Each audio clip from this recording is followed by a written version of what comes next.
नमस्कार साथियों, आज की क्लास में एक बार फिर से आप सभी का स्वागत है।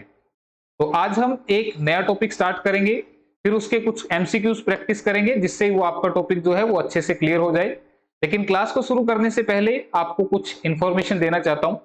आप में से कुछ स्टूडेंट को लगता होगा कि हमें एसटेट पीआरटी की तैयारी करनी है या टीजीटी मैथ की तैयारी करनी है, तो कहाँ से और कैसे की जाए। तो मेरे दो पेड बैच हैं। पहला बैच जो है वो मेरा पीआरटी मैथ के लिए है, ये वाला बैच जो कि आपका 40 मार्क्स का मैथ्स कवर करेगा, जिसमें 10 नंबर आपके कॉमन सेक्शन के मैथ के और 30 मार्क्स जो आपका अलग से मैथ आता है एस्टेट पीआरटी के अंदर, उसका सिलेबस इस बैच में आपका कंप्लीट होगा।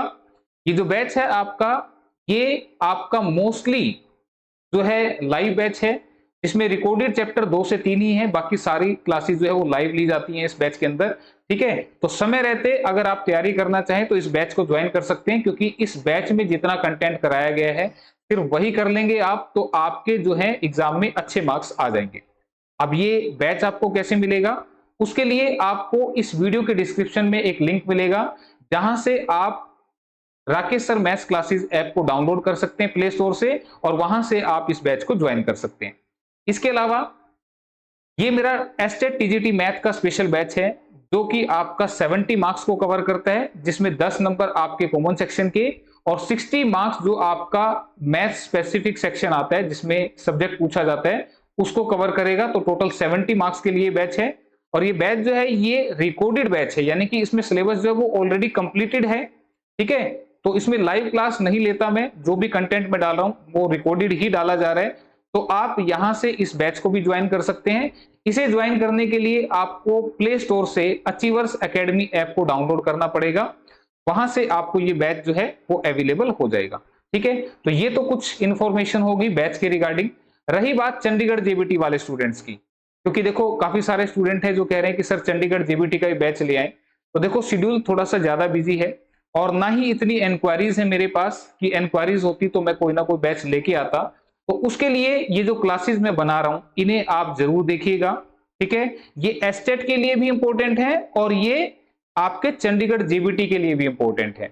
और आपको बता दूं, इनसे आप इतना मैथ सीख जाएंगे कि आप कोई आने वाले टाइम में एचएसएससी का भी एग्जाम देंगे तो वो भी आपका जो है इजीली क्लियर हो जाएगा। ठीक है, तो मैथ्स मैथ्स ही होता है, क्योंकि काफी सारे बच्चों के कमेंट आते हैं जब मैं वीडियो बनाता हूं, नीचे कमेंट आते हैं कि सर पीआरटी का कॉमन सेक्शन कब से करवा रहे हो, सर टीजीटी का मैथ पूरा कब करवाओगे, सर चंडीगढ़ जेबीटी कब करवाओगे, ईएमआरएस कब करवाओगे। अरे भाई, सिर्फ एग्जाम के नाम अलग हैं, हालांकि कुछ एग्जाम का लेवल भी अलग है।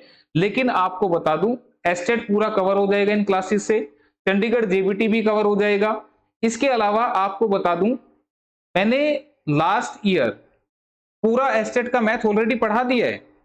तो वो जो एस्टेट का मैथ है वो आपका जो चंडीगढ़ जेबीटी के अंदर 15 मार्क्स का मैथ आना है वो वहां से कवर हो जाएगा।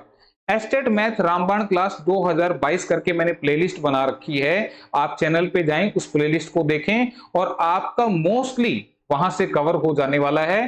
हाँ, क्या चीज होती है, बच्चा को लगता है कि नहीं अब की बार जो क्लास आएंगी इन्हीं में से आएगा। अरे भाई, मैथ तो मैथ ही है, 10th लेवल तक का ही आना है, वो पहले से पढ़ा दिया है। क्या चीज होता है, जो लास्ट ईयर नए क्वेश्चन आए हैं या उससे रिलेटेड कोई क्वेश्चन बनते हैं वो आपको जस्ट ऐड करके बना दी बताए जाते हैं।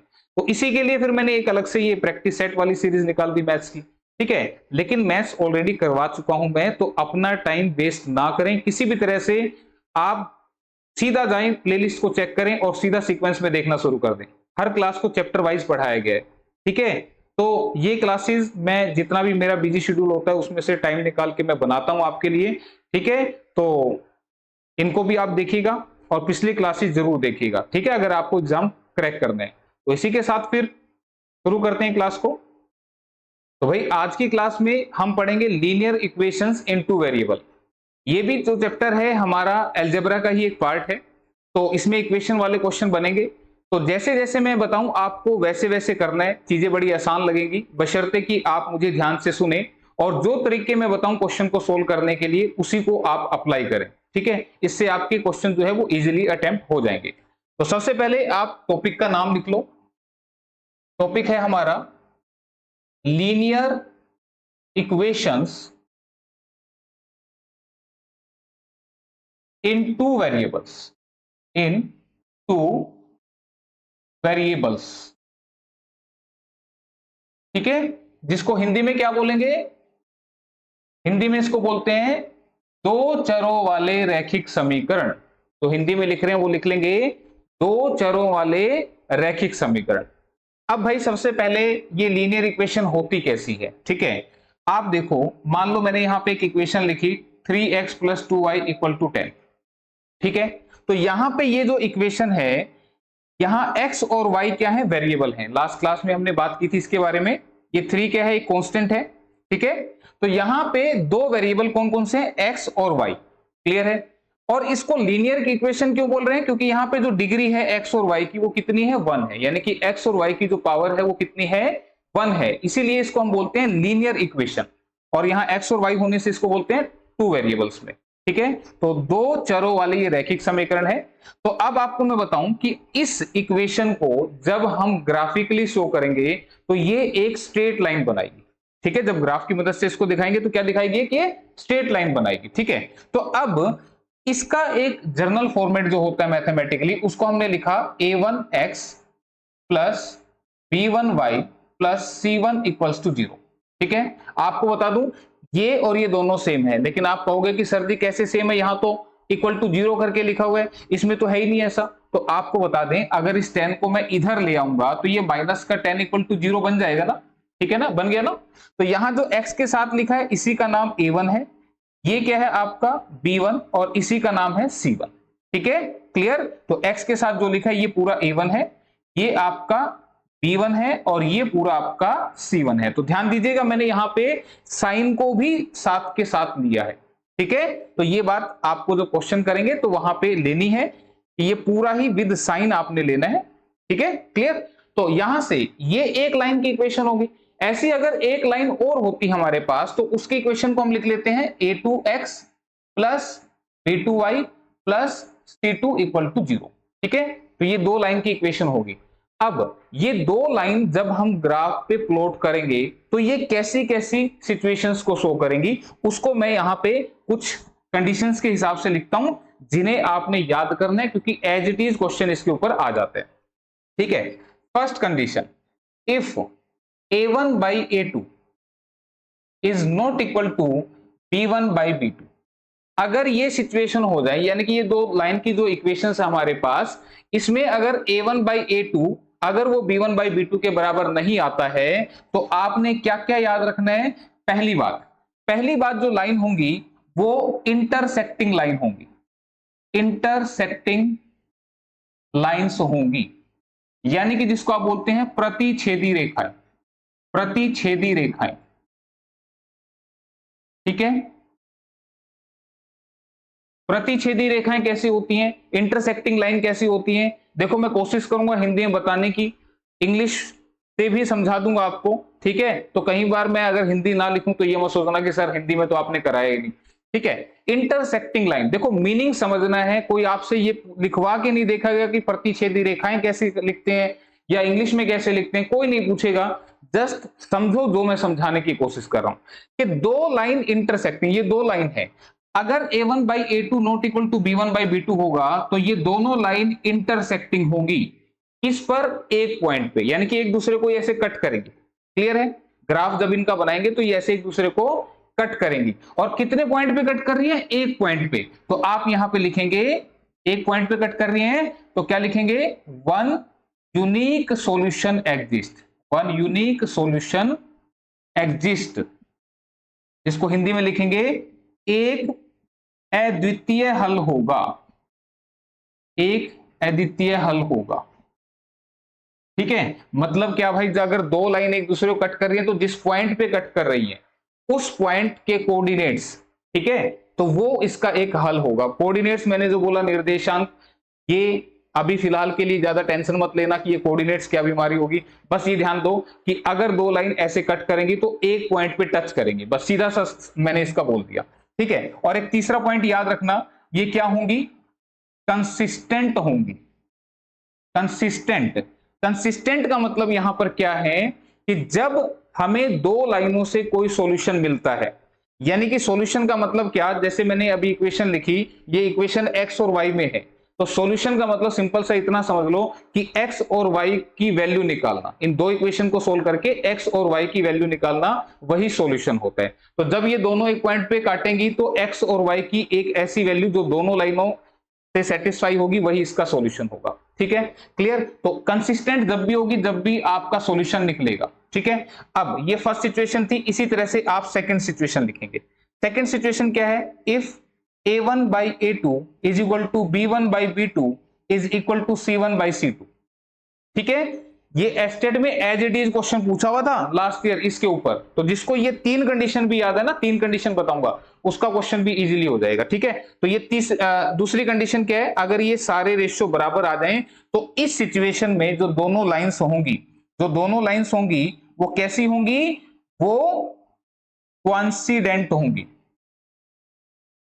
कोइंसिडेंट लाइंस होंगी। कोइंसिडेंट लाइंस का मतलब क्या होता है भाई, देखो। ठीक है, कोइंसिडेंट को हिंदी में मेरे ख्याल से बोलते हैं समपाती रेखाएं, समपाती रेखाएं। ठीक है, देख लेना भाई ये थोड़ा सा इसमें, जैसे एक लाइन ये हो गई। ठीक है, एक लाइन ये हो गई और जो दूसरी लाइन है वो भी क्या होगी, इसके ऊपर ही आ गई, ये आ गई। मैंने दिखाने के लिए थोड़ा सा इस तरह से बनाया ताकि आप चीजों को समझें। पहले एक ब्लैक लाइन थी और इसी के ऊपर एक हमारी रेड लाइन भी आ गई, यानी कि दोनों लाइन एक दूसरे के ऊपर आ गई, तो इनको हमने बोला क्या, कोइंसिडेंट लाइंस, समपाती रेखा, यानी कि एक लाइन के ऊपर दूसरी लाइन। तो अब मुझे बताओ, अगर एक लाइन के ऊपर दूसरी लाइन आ रही है तो कितने पॉइंट पे ये दोनों टच कर रही हैं? तो आप कहोगे कि सर जी ये तो बहुत सारे पॉइंट्स पे टच करेंगे। क्यों? देखो लाइन कैसे बनी थी, dot dot dot dot dot dot मिलते चले गए तो लाइन बन गई। देखो ऐसे डॉट डॉट डॉट अगर हम मिलाते चलते रहे तो क्या बन जाएगी, एक लाइन बन जाएगी, है ना। तो एक लाइन के ऊपर दूसरी लाइन आई तो यानी कि डॉट से डॉट मिलते ही चले गए, डॉट से डॉट मिलते चले गए, तो इसका मतलब ये तो इनफाइनाइट पोजीशन पे एक दूसरे को टच कर रही है। ठीक है, तो इसका मतलब इस सिचुएशन में क्या होंगे, इनफाइनाइट सॉल्यूशन, इनफाइनाइट सॉल्यूशन, जिसको आप क्या बोलेंगे, अनंत हल, अनंत हल। ठीक है, इस सिचुएशन में कितने सॉल्यूशन होंगे, इनफाइनाइट। एक्स और वाई की कितनी वैल्यू होंगी जब दो इक्वेशन को सोल्व करेंगे, तो इनफाइनाइट वैल्यू होंगी। ठीक है, और तीसरी सिचुएशन मैंने कहा यहां से भी आपको सॉल्यूशन मिल रहा है ना, इसमें भी सॉल्यूशन मिला, इसमें भी सॉल्यूशन मिला, इनफाइनाइट मिले यहां से, तो ये जो होंगी ये भी कैसी होंगी, कंसिस्टेंट होंगी। ठीक है, कैसी होंगी, कंसिस्टेंट होंगी। तो मेरे ख्याल से दो सिचुएशन समझ में आई। तीसरी सिचुएशन को मैं यहां पे लिख देता हूं, third situation. Third situation, third situation का क्या है कि if a1 by a2 is equal to b1 by b2 is not equal to c1 by c2। ठीक है, ध्यान रखना ये तीनों सिचुएशन याद रखनी है, इसमें ये तीनों इक्वल थे, इसमें ये लास्ट वाला जो है वो नॉट इक्वल लिखा हुआ है। ठीक है, तो अगर ऐसी सिचुएशन हो जाए दो लाइन में, तो इस टाइम पे जो क्या होंगी, लाइन कैसी होंगी, पैरेलल लाइंस होंगी, पैरेलल लाइंस, यानी कि समांतर रेखाएं। कैसी होंगी रेखाएं, समांतर रेखाएं। ठीक है, और पैरेलल अगर लाइंस होती हैं, जैसे मान लो पहली लाइन से ये मिला, पहली इक्वेशन से मुझे ये लाइन मिली और दूसरी इक्वेशन से मुझे ये लाइन मिली, तो तुम मुझे बताओ ये दोनों लाइन क्या है, पैरेलल है ना।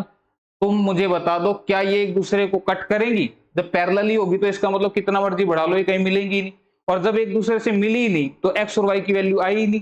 तो इस सिचुएशन में हमारा क्या होगा, नो सॉल्यूशन, नो सॉल्यूशन, यानी कि कोई हल नहीं होगा, कोई हल नहीं होगा। ठीक है, और इस सिचुएशन में ये लाइंस कैसी होंगी, इनकंसिस्टेंट। कैसी होंगी, इनकंसिस्टेंट। मैंने बताया जब भी सॉल्यूशन निकलेगा तब तक तो कंसिस्टेंट होंगी, और जब सॉल्यूशन नहीं निकलेगा तब इनकंसिस्टेंट होंगी। बात आई समझ में? तो ये तीन अगर जिस बच्चे ने याद कर लिए तो उसके देखना फिर आंसर एज इट इज आपके क्वेश्चन जो है आपको देखने को मिलेंगे।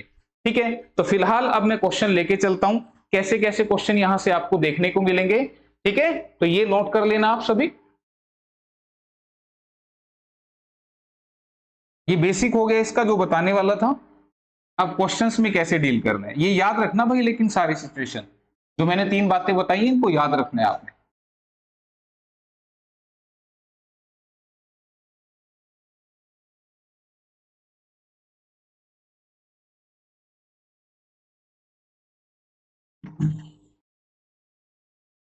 तो फर्स्ट क्वेश्चन आपके सामने, हाँ जी देखो पहला क्वेश्चन आ चुका है स्क्रीन पर। क्वेश्चन क्या कह रहा है, if 2x plus 3y equal to 12 and 3x minus 2y equal to 5 then x और y क्या होंगे। अब देखो भाई, जैसे ये क्वेश्चन आपके सामने आ गया और आप इसको कैसे सोल्व करते हैं, आपके दिमाग में ये आएगा। देखो इक्वेशन को सोल्व करने के यहाँ पे कई तरीके होते हैं, एक ग्राफिकल मेथड होता है, एक एलिमिनेशन मेथड होता है, एक सब्स्टिट्यूशन मेथड होता है, ठीक है। तो यहाँ पे हम जो करेंगे एलिमिनेशन मेथड का इस्तेमाल करेंगे। हालांकि जो मैं बता रहा हूं ये करना नहीं है, लेकिन फिर भी अगर ये आपके सामने आता है कि भाई 2x plus 3y equal to 12 और फिर लिखा है 3x minus 2y equals to 5, तो आपको ये दिख रही है दो इक्वेशन। तो आपने यहां पे इसको सोल्व करना है x और y के लिए। तो आप इसमें कैसे करते हैं, आप किसी एक को सेम कर लेते हैं, या तो आप इसको सेम कर लो या आप इसको सेम कर लो, किसी एक को सेम कर लो। और सेम होगा कैसे, तो मुझे बताओ, y के यहां लिखा है 3, यहां लिखा है इसमें 2, तो हम इन दोनों को सेम करने के लिए क्या करें, इसको एलसीएम ले लेते हैं। सेम कैसे होगा, इनका एलसीएम ले लो 3 और 2 का, कितना हुआ 6। तो 6 बनाना है आपने, ठीक है। तो 6 कैसे बनेगा, इस पहले वाली इक्वेशन को कर दो 2 से मल्टीप्लाई और दूसरे वाली इक्वेशन को कर दो 3 से मल्टीप्लाई। ये सब आपको आता है, इसमें कुछ सिखाने की जरूरत नहीं है। तो 2 से मल्टीप्लाई करेंगे तो 2 दूनी 4x प्लस 2 तिया 6y इक्वल टू 12 दूनी 24, 3 से करो 3 तिया 9x माइनस 3 दूनी 6y इक्वल टू 3 पंजे 15। तो ये है आपका एलिमिनेशन मेथड। तो एलिमिनेशन का मतलब जिसको आपने एलिमिनेट करना है, जिसको हटाना है, उसको सेम कर लो। सेम कैसे होएगा, एलसीएम से सेम होएगा, ठीक है, सीधी सी बात है। अब ये दो इक्वेशन जो है इनको अगर मैं ऐड कर देता हूं, तो ऐड करूंगा तो प्लस और माइनस कैंसिल हो जाएंगे, है ना। इसको ऐड करूंगा तो 9 और 4 13x इक्वल टू 24 और 5 29, ये कितना बन गया 39 बन गया, ठीक है 39 बन गया। तो x की वैल्यू क्या आई, 13 से काट दो तो कितना आया 3 आ गया। तो x की वैल्यू मेरे को मिल गई। तो x की वैल्यू जैसी मिलेगी आप किसी भी इक्वेशन में रख दो, ऊपर वाली में रख दो या नीचे वाली में रख दो। तो इक्वेशन मेरी पहली क्या थी, 2x प्लस में 3y इक्वल टू 12। x की वैल्यू 3 यहां रखूंगा तो 3 दूनी 6 प्लस में 3y इक्वल टू 12। यहां से 3y कितना आया, ये 6 उधर चला गया तो माइनस हो जाएगा, तो 6 और y कितना आ गया आपका 2। ये बात आई समझ में। लेकिन ये नहीं करना भाई, देखो आपने एग्जाम क्रैक करना है। मैं क्यों लिख के समझा रहा हूं, ताकि मैं ये बता दूं कि देखो कुछ बच्चों के मन में आया होगा कि हम इसको ऐसे सोल्व कर सकते हैं, ये बिल्कुल आसान है। लेकिन आपने ये नहीं करना है भाई। आपने करना क्या है, आप मुझे बताओ, उसने बोला x और y क्या होंगे, कब डिटेल लगेगी, कब ऑप्शन लगेगी, ये आप जिस दिन जान गए उस दिन आपका एग्जाम क्रैक हो जाएगा। तो मुझे बताओ, ये डिटेल सोल्व कर दी, x और y क्या है, बाई ऑप्शन आप निकाल सकते हैं, बाई ऑप्शन भी आप इसको सोल्व कर सकते हैं। x और y ऑप्शन में दे रखे हैं ना, तो आपने क्या करना है, ऑप्शन से इसकी वैल्यू यहां रखें और देखें ये किससे इसके बराबर आ जाएगा। तो मुझे बताओ, अगर मैं x को 2 रखूंगा तो 2 रखने से 2 दूनी 4 बनेगा और 3 रखने से 3 तिया 9 बनेगा। 9 और 4 13, ये तो 12 के बराबर आएगा ही नहीं। इसका मतलब ऑप्शन ए जो है वो आंसर नहीं है। बात समझ में आ रही है मेरी, ठीक है। फिर ऑप्शन बी देखेंगे, x की वैल्यू कितनी है 2, तो x को 2 रखूंगा तो 2 दूनी 4 और इसको माइनस रखूंगा तो ये वैसे ही माइनस हो जाएगा, तो ये तो 12 बनेगा ही नहीं। तो इसका मतलब ये भी आंसर नहीं है। ऑप्शन सी की तरफ चलो, x को 3 रखा तो 3 दूनी 6 और 2 से रखा 2 तिया 6, तो 6 यहां से 6 यहां से, टोटल कितना बन गया 12। इसका मतलब सी जो है, सी में x और y की जो वैल्यू है वो इस इक्वेशन को सेटिस्फाई कर रही है। तो एक काम और करते हैं, ये वाली वैल्यू इसमें भी रख के देख लेते हैं। तो मुझे बताओ, x को 3 रखूंगा तो 3 तिया 9 माइनस 2 दूनी 4, y को 2 रखना है ना, तो 3 तिया 9 माइनस 2 दूनी 4, तो 9 में से 4 माइनस करेंगे तो कितना बनेगा 5। तो इसका मतलब ऑप्शन 3 आंसर है। आपको बस यही छोड़ देना है, आगे चेक ही नहीं करना है। क्लियर है। तो देखो ये हमने डिटेल से भी तो यही निकाला है, लेकिन ये नहीं करना है भाई। मैं फिर बोल रहा हूं, ये नहीं करना है। अगर आप ऐसा करोगे फिर एग्जाम क्रैक नहीं होगा, ठीक है। तो आपको मैंने दोनों तरीके बता दिए। अब चलते हैं अपने नेक्स्ट क्वेश्चन की तरफ। फर्स्ट क्वेश्चन का आंसर क्या है, ऑप्शन सी, ठीक है। सेकंड क्वेश्चन आपके सामने आ गया। अब दो बातें मैं बताऊं ना, याद रखना कि कब मैं क्या लगा रहा हूं, ठीक है। तो अब मुझे बताओ, ये क्वेश्चन आ गया, if x minus y equal to 2 and 2 upon x plus y equal to 1/5, तो x और y क्या होंगे। पहला तरीका क्या, बाई ऑप्शन। बाई ऑप्शन लगा के देखो क्या बनेगा। अगर मैं x को 4 ले लूं, y को 2 ले लूं, तो 4 माइनस 2 कितना आएगा 2, बिल्कुल सही। इससे ये दोनों ये सेटिस्फाई हो रहे हैं, ये दोनों वैल्यू रखने से ये इक्वेशन सेटिस्फाई होगी। लेकिन क्या यहां भी हो रही है? तो यहां भी देखते हैं। x को रखना है 4, y को रखना है 2, तो 2 बटे में 4 और 2 6, तो 2 बटे में 6 तो 1/3 आएगा, तो ये तो 1/5 नहीं आएगा, इसका मतलब ये आंसर नहीं है। ऐसी गलती मत करना कभी तुम इसको रख के ही बोला यार ये तो 4 - 2 करने से 2 आगे, बोला यही आंसर है। नहीं, दूसरी में भी चेक करना है, याद रखना दूसरी में भी चेक करना है। ठीक है, तो अब देखो यहां x को 5 लूं, y को 3 रखूं, तो 5 - 3 2, सही आ रहा है आंसर। अब इसको यहां पे रख दो, 2 बटे में 5 जमा 3 कितना बनेगा 8, तो 2 बटे में 8 कितना बनता है 1/4, रख के देख लोगे ना। 2/5 + 3 ये बन गया 2 बटे में 8 कितना बन गया 1/4, ये तो आया ही नहीं 1/5, तो इसका मतलब ये भी आंसर नहीं है। आगे चलो यहां पे रखो 6 और 4 10, 2/10 करेंगे तो 5, इसी से बनेगा, ऑप्शन सी आंसर है। मैं क्या कर रहा हूं, मैं ये कर रहा हूं 6 4, ये तो दिमाग में आएगा ना, 6 - 4 2 आ रहा है, और 2 बटे में 6 जमा 4 10 बनेगा, तो 2/10 क्या बनता है 1/5 बनता है, तो इसका मतलब ऑप्शन सी आंसर आ गया। याद रहेगी बात? ठीक है, बिल्कुल आसान था, करने की जरूरत नहीं है। लेकिन मैं यहां से एक चीज और सिखा दूं तुम्हें, वो एक चीज ये है कि अगर ऐसा आ जाए x - y बराबर है 2, और इधर लिखा है 2/x + y = 1/5, तो ये कैसे सोल्व होगी? देखो ये तो सीधी लिखी हुई है, इसको मैं कैसे सोल्व करूंगा? क्रॉस मल्टीप्लाई से।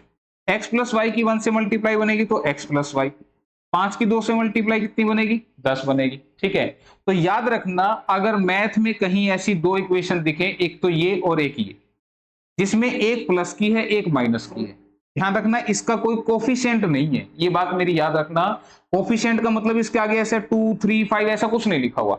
तो अगर बिना कोफिशिएंट की दो इक्वेशन, एक प्लस की और एक माइनस की, तो ऐसी सिचुएशन में x आप कैसे निकाल सकते हैं? डायरेक्टली 10 और 2 12, 12 इन दोनों को ऐड करके आया। मैं लिख भी देता हूं थोड़ा सा डिटेल में ताकि आपको याद रह जाए। 2 + 10 / 2, 10 + 2 कितना बनेगा 12/2 कितना बना 5। ठीक है, और y कैसे बनेगा?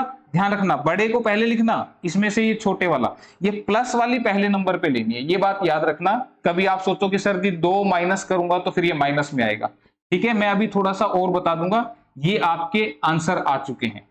ठीक है, 10 में से 8, ठीक है 10 में से 2 माइनस कर दिया 8/2, तो ये आ गया 4। क्लियर है?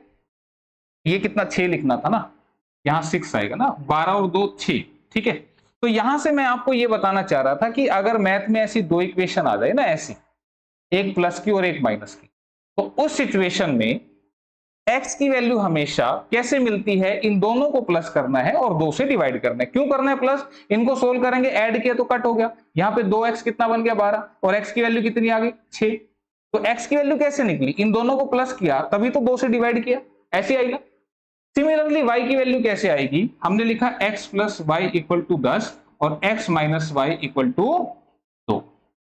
अब इनको मैं माइनस करूंगा, ये माइनस ये प्लस ये माइनस, जैसे माइनस किया तो अब की बार ये कैंसिल हो गया, y + y कितना बन गया 2y, और 10 में से 2 गया कितना बना 8, तो y की वैल्यू कितनी आ रही है देखो 4।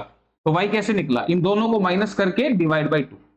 तो ये चीज दिमाग में बैठा लो, ठीक है, कि कहीं भी ऐसी दो इक्वेशन दिखे, एक प्लस की और एक माइनस की, ध्यान रखना मैंने नंबर जो लिए इनको थोड़ा सा एक बार 1 यहां लिख लो, 2 यहां लिख लो, यानी कि इसको प्लस वाले को फर्स्ट लेना, इसको 2 लेना, नहीं तो आपके दिमाग में ये आएगा कि सर जी इसमें से जब ये माइनस करेंगे तो ये माइनस का आएगा, है ना। तो ऐसी गलती नहीं होनी चाहिए। ठीक है, तो माइनस का नहीं लेना, मैंने आपको जो बताया प्लस वाली को पहली मान लो, माइनस वाली को दूसरी, और सोल्व करने के लिए ये दोबारा मत करना। अब तो बेशक कर लो, दोबारा क्या करना है, x के लिए दोनों प्लस करके 2 से डिवाइड, y के लिए दोनों माइनस करके 2 से डिवाइड। क्यों हुए बता दिए मैंने। चलो नेक्स्ट क्वेश्चन की तरफ बढ़े फिर। तो इसका आंसर क्या था? ऑप्शन नंबर सी था। नेक्स्ट क्वेश्चन, ये क्वेश्चन आ गया। अब मुझे बताओ इसको क्या करोगे? सोल्व करोगे? इसको सोल्व करोगे, तुम सोल्व करने पे ही लगे रहोगे।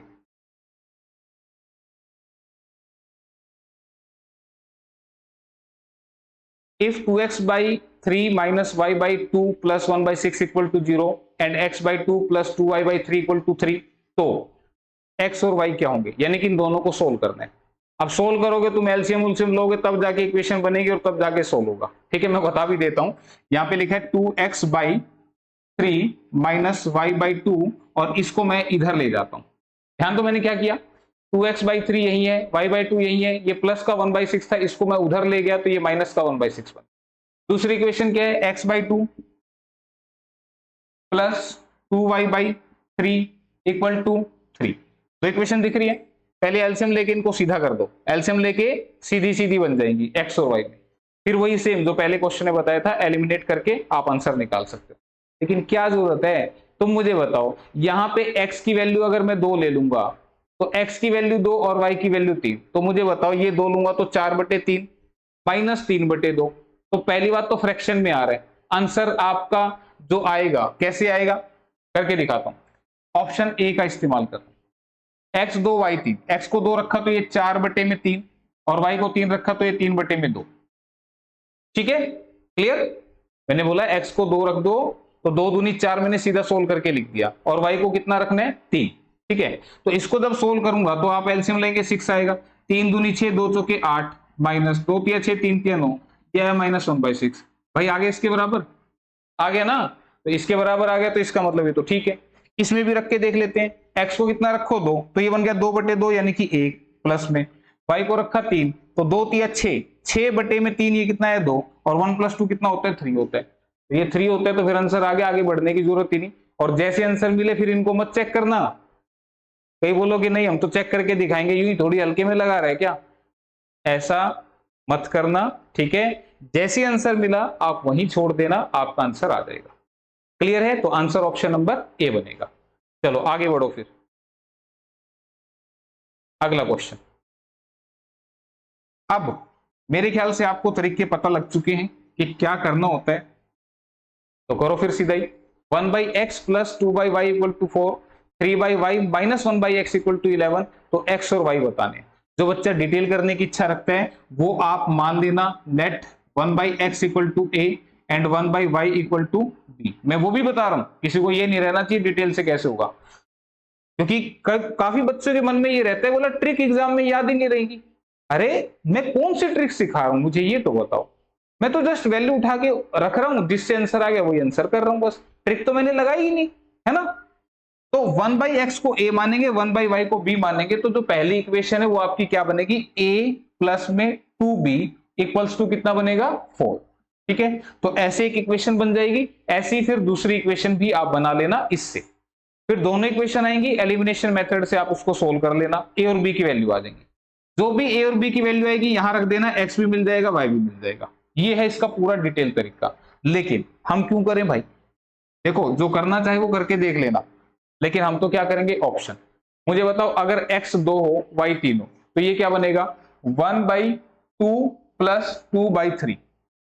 ठीक है, तो मुझे देखना क्या ये 4 के बराबर आएगा, तो कैसे सोल्व करना है, आप इसका एलसीएम ऐसे लेते हैं। अब मैं जो बता रहा हूं वो करना है, 3 एकम 3 प्लस 2 दूनी 4, 3 एकम 3, इसकी मल्टीप्लाई इधर करी, 2 की मल्टीप्लाई इधर करी, 2 दूनी 4, तो 4 और 3 कितना बनेगा 7 बटे में इन दोनों का मल्टीप्लाई 2 तिया 6। बस ऐसे कर लेना, फटाफट हो जाएगा ये। ठीक है, तो ये 7/6 आया, 4 तो नहीं आया, इसका मतलब फर्स्ट ऑप्शन आंसर है ही नहीं। ये आंसर नहीं है तो फिर आगे बढ़ चलते हैं। मुझे बताओ इसमें ये क्या है -2, तो ये क्या बन गया -1/2। ठीक है, x को मैंने -2 रख दिया और y को रखा तो ये बन गया प्लस के 2/3। करो सो, 3 एकम 3 तो माइनस के 3 बनेंगे, 2 दूनी 4, 3 एकम 3 माइनस के 3, 2 दूनी 4, तो -3 और +4 करूंगा तो कितना बनेगा 1 बटे में 2 तिया 6। यहां से भी आंसर नहीं बनेगा, 4 तो नहीं बना भाई। आगे चलो फिर थर्ड ऑप्शन सी की तरफ चलो।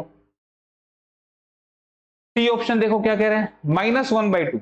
जैसे ही मैं ये रखूंगा -1/2 तो 1/-1/2 को मैं लिखूंगा ये। ध्यान से सुनना, बोला कि ये कैसे लिख दिया, 1 में -1/2। देखो x की वैल्यू क्या है, x की वैल्यू -1/2 है, तो जब इसको सोल्व करूंगा तो ये पलट जाएगा, 2/1 बनेगा। तो इसको 2/1 को मैंने -2 ही लिख दिया, माइनस तो रहेगा ना, नीचे 1 नहीं लिखा। ठीक है, प्लस में y की वैल्यू क्या है 3, तो ये बन गया प्लस में 2/3। तो सोल्व करूंगा तो 3 दूनी -6, -6 + 2 कितना बनेगा 4/3। ये तो आया ही नहीं, ये तो आया ही नहीं, तो फिर आंसर डी है। अब इसको नहीं चेक करूंगा मैं, क्यों, क्योंकि जब 3 कट गए तो चौथा तो आंसर बचेगा ही ना, तो इसको काहे के लिए चेक करो। लेकिन तसल्ली के लिए तो करवाना पड़ेगा ना चेक, नहीं तो मन में ये आएगा कि सर ये ऐसे थोड़ी हो सकता है। तो मुझे बताओ x की वैल्यू को मैंने -1/2 रखा तो ये -2 बनेंगे ऊपर जाके, प्लस में 2/y, y की वैल्यू को मैंने क्या रखा 3, y की वैल्यू को क्या रखा 3, तो ये ऊपर जाके क्या बनेगा 6 बनेगा। ठीक है, मैं दिखा रहा हूं भाई। कोई बच्चा ये नहीं सोचेगा कि नहीं सर तो ऐसे अपने आप लग रहे हैं करने। यही है ना, यही है ना। मुझे बताओ, ये ऊपर जाएगा तो -2, ये ऊपर जाएगा तो 3 दूनी 6। तो ये दिमाग में बैठा लो कि ऐसे लिखना है सीधा सीधा। -2 + 6 कितना बन गया 4। सेटिस्फाई कर रहे हैं। इसी तरह से इसमें भी रख के सेटिस्फाई करवा लेना। मैंने बताया जब 3 कट गए तो चौथा तो ऑप्शन है ही ना आंसर। तो आधा मैंने कर दिया, आधा तुम करके देख लेना। ठीक है, तो आंसर कौन सा बनेगा? ऑप्शन नंबर डी बनेगा। ठीक है, चलो फिर अगला क्वेश्चन, नेक्स्ट क्वेश्चन। ऐसे क्वेश्चन देख लेना आप, लास्ट ईयर पूछे हुए हैं। If 2x + y + 2/5 equal to 3x - y + 1/3 equal to 3x + 2y + 1/6, तो x और y क्या होंगे? ऑप्शन उठा दो। x1 y1, तो ये 1 रखा तो ये 2 बन गया, ये 1 बन गया, 2 और 1 3, 3 और 2 5, 5/5 कितना बनेगा? 1। अगर x और y को 1 रखूंगा तो ये 1 बनेगा। इसको भी देख लो, ये बन गया 3, y को रखा 1, तो 3 में से 1 गया 2, और 2 में 1 प्लस कर दिया तो 3, 3/3, ये भी 1 ही बन गया भाई, ये भी 1 ही आ रहा है, सही आ रहा है। इसको 1 रखा तो 3, ये बन गया 2, 3 और 2 5, 5 और 1 6, 6/6 कितना बन गया? 1। इसका मतलब ऑप्शन ए आंसर है। नहीं मेरी बात समझ में आई तो लिख लिख के x को 1 y को 1 रख रख के देख लो, सोल्व कर लो। ये फर्स्ट ऑप्शन जो है ये सेटिस्फाई करेगा, सारे 1 1 1 आ रहे हैं तो सारे इक्वल आ गए, तो ऑप्शन ए आंसर है। चलो अगला क्वेश्चन। काफी सारे क्वेश्चन आ गए प्रैक्टिस के लिए तुम्हारी।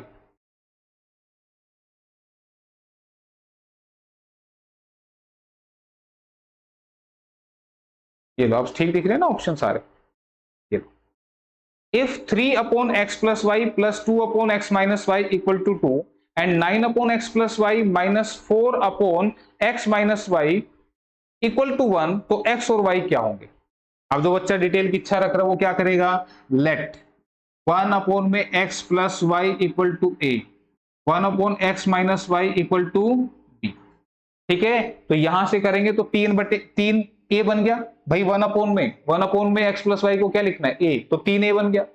प्लस में 2 b बन गया, इक्वल टू में क्या बन गया? 2 बन गया। ये वाली क्या बनेगी? 9a, माइनस में 4b इक्वल टू कितना बनेगा? 1 बनेगा। ये दो इक्वेशन आ गई, सोल्व कर लेना। सोल्व करोगे तुम्हें मिलेगा a और b, a और b मिल जाएगा।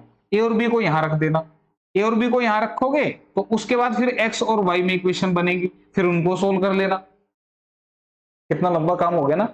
नहीं करना ऐसे, ठीक है, ऐसे नहीं करना। क्या करना है? ऑप्शन जिंदाबाद। तो x क्या है हमारा? 1/2, ये कितना है? 3/2। जैसे मैं यहां पे रखूंगा तो मैं पहले इसको प्लस कर लेता हूं। 1/2 ये x की वैल्यू है, ये इसकी वैल्यू है। तो अब यहां पे ध्यान देना, तुम क्या करोगे? एलसीएम लोगे? नहीं लो भाई, जब बेस सेम हो ना तो एलसीएम की जरूरत नहीं होती। सीधा क्या कर दो? ऊपर से ऊपर सोल्व कर दो। 1 + 3 कितना बनेगा? 4, 4/2 कितना बनेगा? 2। बात आई समझ में? ये बात समझ में आई मेरी, मैंने क्या बोला? ठीक है, एलसीएम मत लेना। जब बेस सेम हो, नीचे पैर सेम हो तो एलसीएम की जरूरत नहीं होती। तो यहां पे इसके नीचे बनेगा x + y कितना? 2, और x - y करूंगा तो देखो 1/2 - 3/2 जब मैं करूंगा तो ये कितना बनेगा? -2/2 विच इज -1। ये मैंने x + y निकाल लिया ऑप्शन से उठा के, ये मैंने x - y निकाल लिया। ठीक है भाई, क्लियर है? तो अब ये जो मेरे पास वैल्यू आ गई तो इनको अब मैं यहां रखूंगा तो ये क्या बनेगा? ये बनेगा 3/2, और प्लस में ये अगला क्या बनेगा? 2/में -2। तो 2/-2 क्या बनेगा? सॉरी -2 नहीं है, -1 है भाई, ये -1 था ना। तो ये क्या बन गया? ये 3/2 बन गया, और ये माइनस के 2 बन गए, माइनस ऊपर चला जाएगा तो माइनस के 2 बन गए। ये माइनस इससे, या ऐसे समझ लो, माइनस प्लस मल्टीप्लाई करके माइनस, तो ये बन गया 2 दूनी 4, 3 में से 4 गए तो -1/2। ये तो -1/2 आया, जबकि यहाँ तो 2 लिखा हुआ है, तो ये तो गड़बड़ आई ना। ठीक है, तो अब इस काम को मैंने एक बार लिख के समझा दिया। आपको लगेगा सर जी ऐसे तो हमें बहुत टाइम लग जाएगा, इससे अच्छा तो हम डिटेल ही कर लें। नहीं, देखो मैं समझा रहा हूं भाई, ठीक है। अब मैं इसको करके दिखाता हूं। मैंने ये देखा, मैंने देखा 5 और 1 6, 6/2 यानी कि 3, इसमें 3 रख दो, 3/3 ये बनेगा 1, ये बनेगा 1। इसकी बात करता हूं, 5 - 1 4, 4/2 करूंगा तो ये बनेगा 2, ठीक है, तो 2/2 कितना बन गया? 2। तो यहां से 1 और यहां से 1, ये 2/2 करूंगा तो 1 बनेगा ना, तो 1 और 1 2, ये सेटिस्फाई कर रही है, इसका मतलब बी से आंसर आएगा। ठीक है, अब मैं लिख के दिखा देता हूं, ये मैंने जैसे किया वैसे ही करना है आपने भी। आप मुझे बताइए x की वैल्यू कितनी है? 5/2। y की वैल्यू कितनी है? 1/2। ऐड कर दो, 5 और 1 6, 6/2 कितना आएगा? 3। सिमिलरली 5/2 माइनस 1/2, 5 में से 1 गया 4, 4/2 करूंगा तो कितना आएगा? 2। अब इसमें रख दो 3/3 प्लस में 2/2, कितना आ रहा है? ये आया 1, ये आया 1, कितना आया? 2। सेटिस्फाई? इसमें भी रख के देखो, ये कितना बनेगा? 9/3 प्लस में, नहीं माइनस है भाई, -2 4 है यार, क्या कर रहा हूं मैं? 4/2, तो ये 3 3 9, 2 दूनी 4 और 3 में से 2 गया 1। देखो क्या राइट में 1 आ रहा है? बिल्कुल आ रहा है, यही आंसर है ऑप्शन बी। बात आई समझ में? तो ये दिमाग से करना है काम, पेन से नहीं करना। जितना पेन कम चलाओगे उतना क्वेश्चन फास्ट होगा। ठीक है, तो नेक्स्ट क्वेश्चन चले फिर 7th की तरफ।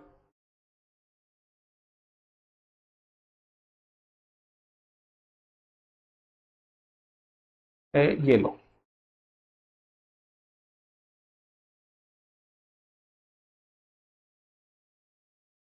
सेवंथ क्या कह रहे हैं? If 4x + 6y = 3xy and 8x + 9y = 5xy, तो x और y क्या होंगे? रख के देख लो, x को 2 रखा तो 4 दूनी 8 और ये बनेगा 6 3 18, 8 और 18, ठीक है, 8 और 18 26। ठीक है, राइट में देखो, 3 दूनी 6 3 18, राइट में तो 18 बनेगा। ठीक है, x 3 है y 2 है, ठीक है, तो 3 दूनी 6 3 18, 18 बन रहा है। इधर कितना बन रहा था मैंने बताया? x को 2 रखा तो ये 8 बन गया, y को 3 रखा तो 3 6 18, 18 और 8 कितना बन रहा है? 26। तो ये बराबर होंगे? नहीं होंगे, तो ऑप्शन ए जो है वो आंसर नहीं है। बी की तरफ चलते हैं, राइट को देख लेते हैं पहले, एक काम करते हैं, एक्स वाई, तो 2 एकम 2, 2 तिया 6, यहां तीनों का प्रोडक्ट करेंगे तो 6 बन रहा है। लेफ्ट में देखो क्या बनेगा? 4 यहां से बनेगा और 6 दूनी 12, ये तो 16 बनेगा, ये भी आंसर नहीं है। थर्ड ऑप्शन की तरफ चलते हैं, 4 तिये 12 तिया 36, ध्यान दो, x 3 y 4, तो 4 तिये 12 और 3 36, 12 तिये 36 हो गए। ठीक है, तो यहां पे रखेंगे 4 तिये 12 और y को रखा 4, तो 6 चौके 24, 24 और 12 36 आ रहा है 36, इसका मतलब सी ऑप्शन से आ रहा है। ठीक है, इसमें भी रख के देख लो, 8 तिया 24 प्लस में y को 4 रखो, 4 नी में 36 इक्वल टू 5 इंटू में 5 इंटू में 3 इंटू में 4, तो देखो ये आएगा 6 4 10, 3 2 5 6, 60 आ रहा है, 5 3 15 चौके 60, 60 आ रहा है, इसका मतलब सी आंसर आ गया, ऑप्शन सी आंसर है। ठीक है, तो इस तरह से चेक कर लेना भाई। 8वां देखो क्वेश्चन, 8th क्वेश्चन क्या कहते हैं? If 29x + 37y = 103, same question है बिल्कुल, x और y रख के देखना है। ठीक है, क्लियर? तो यहां पे अब x को ये रखेंगे तो 29 और 37 दूनी 74, पहले ऑप्शन से क्या आ रहा है? 29 प्लस y को 2 रखेंगे तो 37 दूनी 74, कितना बन रहा है? 103, सेटिस्फाई कर रहे हैं। दूसरे में भी रख के देख लो, ये बनेगा 37 प्लस में 29y, y की वैल्यू कितनी रखनी है? 2, तो 29 दूनी 58, तो 8 7 15, 3 2 5 और 1 6, पैसे है 9, गलत कर दिया ना, 8 7 15, 5 3 8 और 1 9, 95 बन रहा है, इसमें भी 95 लिखा है, ऑप्शन ए आंसर आ गया भाई। तो मेरे ख्याल से अब आपको ये बातें समझ में आ गई कि इस तरह के क्वेश्चंस को आपने कैसे करना है। ठीक है, तो फिर एक ये थोड़ा सा अलग क्वेश्चन आ गया है, थोड़ा सा अलग, एक बार इसको देख लेते हैं। तो अब देखो ये कैसे करना है, ये मेरे ख्याल से अच्छे से क्लियर हो गया अब आपके सारे। ये कह रहे हैं इफ 2 की पावर x + y = 2 की पावर x - y = √8, तो y किसके बराबर होगा? मुझे बताओ, 2 की पावर x + y, ये किसके बराबर है? 2 की पावर x - y, और ये किसके बराबर है? पूरा ही √8 के बराबर है। ठीक है, अब मुझे बताओ, ये जो 8 लिखा हुआ है, जब इसका रूट हटाऊंगा तो ये बात याद रखनी है आपने, ये कैसे लिखा जाता है? 1/2, रूट हटेगा तो क्या लिखा जाएगा? 1/2। ठीक है भाई, अब देखो, इसमें भी 2 नीचे लिखा हुआ है, इसमें भी 2 लिखा हुआ है, तो इसमें भी 2 लिख दो। कैसे लिखूंगा? 8 को लिख सकते हैं 2 की पावर 3, ठीक है, 8 के होते 2 दूनी 4 दूनी 8, तो 2 की पावर 3 लिख सकते हैं। ये 3 इससे मल्टीप्लाई करके बनाएगा 3/2, ब्रैकेट मींस मल्टीप्लाई। तो अब देखो यहां से ये भी इसके बराबर है और ये भी इसके बराबर है, तो जब ये इसके बराबर होगा तो बेस सेम होने से आप इसको लिखेंगे ये। ध्यान दो, बेस सेम हो गए ना सबके, तो बेस सेम है तो तुम पावर को इक्वल रख सकते हो, यानी कि x प्लस वाई को इसकी पावर यानी कि 3/2 के बराबर रख दो। सिमिलरली x माइनस वाई क्या लिखोगे, 3/2, क्योंकि भाई ये भी इसके बराबर ये भी इसके बराबर, तो ये भी सेम आएंगे। कितनी बात समझ में, इतनी समझ में आ गई। तो हमसे पूछना क्या चाह रहा है, वाई पूछना चाह रहा है, तो वाई पूछना चाह रहा है या तो दोनों को ऐड कर दो, ऐड करूंगा तो x की वैल्यू आ जाएगी, तो तुम दोनों को माइनस कर दो, माइनस करूंगा तो ये प्लस हो जाएगा, ये माइनस हो जाएगा, ये माइनस हो जाएगा, ये आपस में कट गया, वाई 2y, और इसमें से ये माइनस हो गया 0, तो यहां से y की वैल्यू क्या आ गई, 0/2 यानी कि 0, आंसर आ गया। पर ये करना था, मैंने क्या सिखाया था, मैंने आज सिखाया था कि दो इक्वेशन ऐसी दिखें तो x की वैल्यू के लिए क्या करना है, इन दोनों को प्लस करके 2 से भाग, और y की वैल्यू के लिए क्या करना है, इन दोनों को माइनस करके 2 से भाग, तो 0/2 कितना आया, 0, जरूरत ही नहीं थी करने की, तो आंसर ऑप्शन नंबर सी आ गया। आई बात समझ में, वो क्यों सिखाई गई थी वो बात समझ में आई होगी अब तुम्हें। चलो फिर अगला क्वेश्चन, अगला क्वेश्चन फिर वैसा ही आ गया कम वक्त, कोई बात नहीं, अब आया है तो फिर कर तो ले इसको।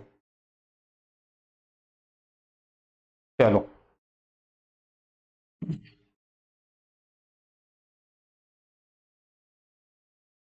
if 2/x plus 3/y equal to 6 and 1/x plus 1/2y equal to 2, तो x और y क्या होंगे। अब फटाक फटाक से करते रहो, कैसे होगा, ध्यान दो, इसको रखूंगा तो ये 2 बनेगा, इसको रखूंगा तो ये बनेगा 2/3, y ऊपर चला जाएगा 3 ऊपर चला जाएगा तो 9/2, तो 1 + 9/2 6 नहीं आएगा, इसका मतलब ये आंसर नहीं है। इधर चलते हैं, x को 2/3 रखा तो ये बन गया 2/3, तो ऊपर बन गया 6/2 यानी कि 3, ठीक है, इसको रखा तो ये भी बन गया 3, तो आंसर आ गया 6। बी ऑप्शन का इस्तेमाल कर रहा हूं मैं, बी ऑप्शन का इस्तेमाल कर रहा हूं, तो ये क्या बनेगा 2/2/3 प्लस में 3 में y की वैल्यू 1 है, ये ऊपर जाएगा तो 3 दूनी 6, 6/2 प्लस में 3, ये कितना बन गया, 3 और 3 6, लिखना नहीं है, समझा रहा हूं इसलिए लिख रहा हूं, ठीक है, यहां पे लिखो, ये क्या बन गया 3/2, अब मैंने सीधा बोल दिया, अरे 2/3 है 1/x है तो फिर ये पलट देगा ना 3/2 प्लस में 1/2, बेस सेम तो 3 और 1 4 बटे में 2 कितना आ गया, 2 आ गया, तो देखो आ रहा है, बिल्कुल आ रहा है, आंसर ऑप्शन बी, ये टिक कर देना, आगे मत जाना, कभी बोलो कि आगे भी चेक करेंगे, ठीक है, बी ऑप्शन आंसर आ गया, ठीक है, देखो यहां भी 2 आ रहा है और यहां भी 6 आ रहा है, सेटिस्फाई हो रही है, तो ऑप्शन बी आंसर है। चलो नेक्स्ट देखते हैं फिर अगला क्वेश्चन,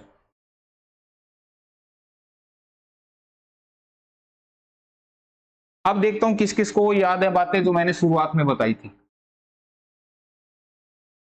द सिस्टम के x minus y equal to 2 and 6x minus 2y equal to 3 has a unique solution only when, इसका यूनिक सॉल्यूशन कब होगा, तो कौन सी सिचुएशन है, फर्स्ट सिचुएशन, तो फर्स्ट सिचुएशन के हिसाब से x का कोफिशिएंट क्या है, k अपॉन में, इधर x का कोफिशिएंट कितना है 6, this is not equal to, ये नॉट इक्वल होता है ना किसके, अब यहां y का कोफिशिएंट कितना है -1, ध्यान दो ये बात मैंने बताई थी, और इधर y का कोफिशिएंट कितना है -2, ठीक है, तो यहां से माइनस से माइनस कट गया, 2 से ये 3 पे कटा, k is not equal to 3, यानी कि k का मान जो वो 3 के बराबर नहीं होना चाहिए, ऑप्शन डी आंसर आए, ठीक है, तो ये ध्यान रखना, मैंने आपको जैसे सिखाया था, this is kx minus y equals to 2 and this is 6x minus 2y equals to 3, तो ये x के साथ जो लिखा हुआ है ये आपका a1 है, ये आपका a2 है,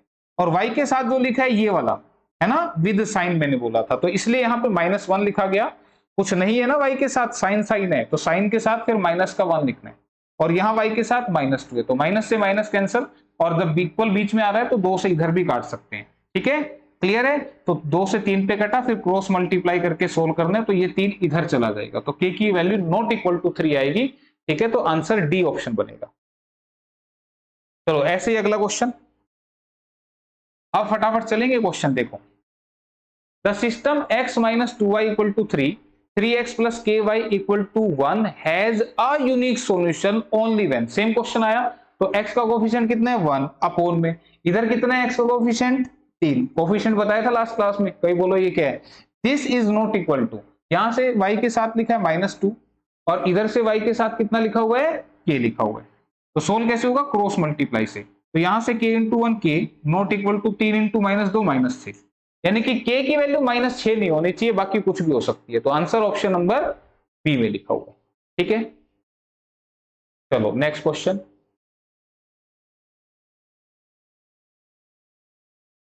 the system x plus 2y equal to 3 and 5x plus ky plus 7 equal to 7 has no solution when, अब इनका सॉल्यूशन कब नहीं होगा, जब दोनों लाइन कैसी होंगी पैरेलल, पैरेलल वाली सिचुएशन कब थी तीसरी नंबर, और तीसरी सिचुएशन जब थी तो वहां पे मैंने क्या लिखवाया था कि a1 by a2 equal to b1 by b2 is not equal to c1 by c2, ठीक है, तो कोई सॉल्यूशन नहीं होता है, तो 1 बटे में x का कोफिशिएंट 1, इधर कितना है 5, दिस इज इक्वल टू, यहां से y का कोफिशिएंट कितना है 2, देखो y के साथ लिखा है 2 और इधर y के साथ कितना लिखा है k, तो क्रॉस मल्टीप्लाई कर दो, k की वैल्यू आएगी 5 दूनी 10, तो 10 आंसर k की वैल्यू ऑप्शन नंबर ए में लिखा हो, ठीक है। आ गया समझ में, मुश्किल लग रहा है क्या, बच्चों वाले काम हो रहे हैं, मुश्किल लग रहे हैं तुम्हें ये। अगला क्वेश्चन ये लो,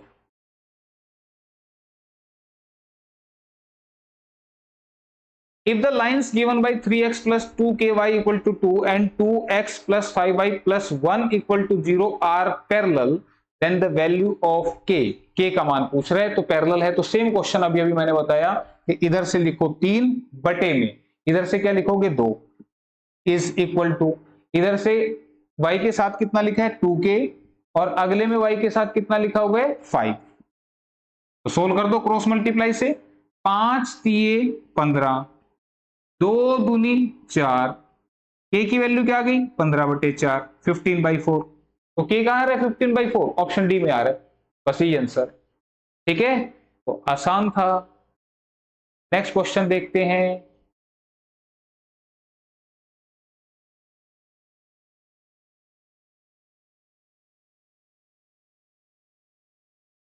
for what value of k do the equation this and this represent two lines intersecting at a unique point, ये जो दोनों लाइन है k के किस मान के लिए एक दूसरे को कट करेंगी एक पॉइंट पर, ठीक है, तो इसका मतलब आपको बता दूं ये क्वेश्चन करने का ही नहीं है, इसमें ऑल रियल वैल्यूज एक्सेप्ट -6, मतलब -6 को छोड़ के कुछ भी हो सकती है, ये आंसर आ सकता है, देखते हैं भी कैसे।